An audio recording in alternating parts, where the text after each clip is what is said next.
mianatra eo a-tongotry Jesosy isan'andro.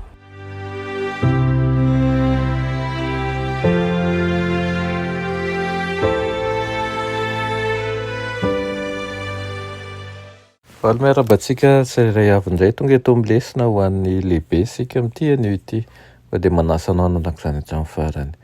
Milohan'izany dia hivavaka sika. Ry Tompon'Andriamanitra eo mbola velom-pisaorana anao izahay, mbola afaka miantso ny anaranao amin'izao fotoana izao.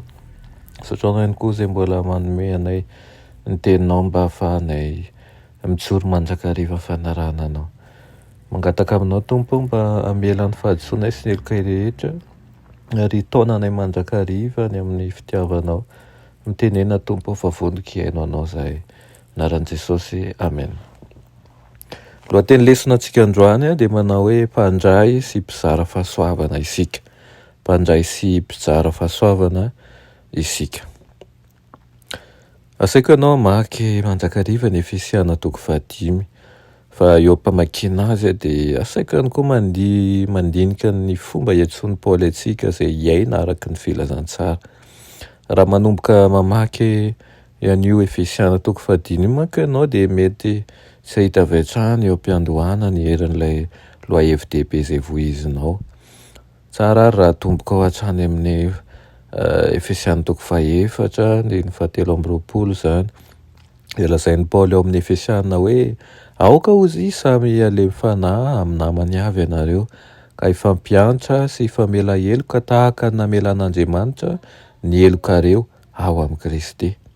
Antsoina zany isika mampino antsika anaraka ny ohatr'Andriamanitra izay mamela ny helontsika sy mizara fahasoavana amintsika eo amin'ny fifandraisantsika amin'ny hafa. Natao hakatahaka an'Andriamanitra isika.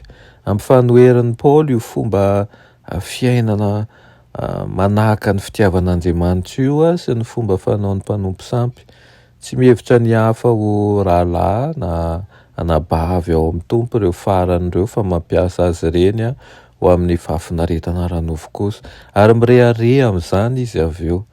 Mampitanjo amin'ny Paoly fa tsisy toerana ho an'izany fomba ratsy izany ao amin'ny tontolo vaovao ao amin'ny drafitr'Andriamanitra. Tokony hiala amin'ny lasany maizina kosa ny mpino ka andeha tahaka ny zanaky ny mazava, hakatahaka ny fitiavany iray.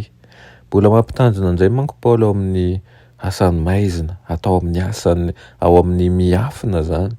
Ny mifanohitra amin'izany dia tokony hiaina ao amin'ny fahazavan'i Kristy isika.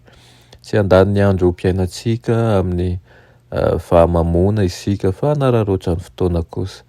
Ankasitrahana an'Andriamanitra noho ny fitiavana izay asetsony antsika. Hitarin'i Paoly ilay lohaheviny momba ny tokony hanahafa antsika ny fitiavan'Andriamanitra amin'ny fanoroany hevitra ny mpivady kristianina. Manjary ohatra ho an'ny lehilahy mpivady kristianina ny fitiavana feno izay fahafoizan-tenan'i Kristy ary ny fahatokian'ny fiangonana amin'ny Kristy kosa dia manjary ohatra ho an'ny vehivavy mpivady kristianina. Tsy tokony hampiasa ny firaisana ranofo izay fanomezana amen'Andriamanitra ho an'ny olona amin'ny fomba tsy mendrika sy feno fitiavan-tena ny mpivady kristianina fa aoka kosa hifanome lanja sy hifankatia kosa mba ho nofy iray ihany izy ireo. Fitinina dia aoka hanahaka an'Andriamanitra tokoa isika tahaka ny zanaka malala. Antsony ianao anio hananateraka an'izany amin'izany amin'ny fiainanao, eo amin'ny fifandraisanao amin'ny hafa amin'ny alalan'ny fahasoavan'Andriamanitra. Dia ny fanahy masina anie hanampy ianao hananateraka izany. Aoka hitsy manjakariva isika ary handray an'ireo torohevitra avy amin'ny soratra masina mba ahafahantsika mijoro sy mitombo finoana manjakariva amin'ny Kristy. Amen. Rainay masina tsara indrindra misaotra anao ny amin'izany teninao izany amin'ity anio ity. Misaotra anao ihany koa fa na dia mananatra na isan'andro ianao dia mitory fitiavana avokoa izahay. Hoy ianao hoe aoka hanahaka an'Andriamanitra ianareo tahaka ny zanaka malala. Dia indray adininay fa zanakao malala anao izahay ary tianao mba tena hanahaka anao tokoa satria izany mahazanaka ianao. ka dia voleo ao anatinay ihany fitiavana izay fanananao Tompo, ary ampio izahay amin'ny alalan'ny fanainao masina mba hanovo hery ho an'ny hafa, hitondra fitahiana ho an'ny hafa, ary koa hizara fahasoavana ho an'ny hafa. Anaran'i Jesosy, amen.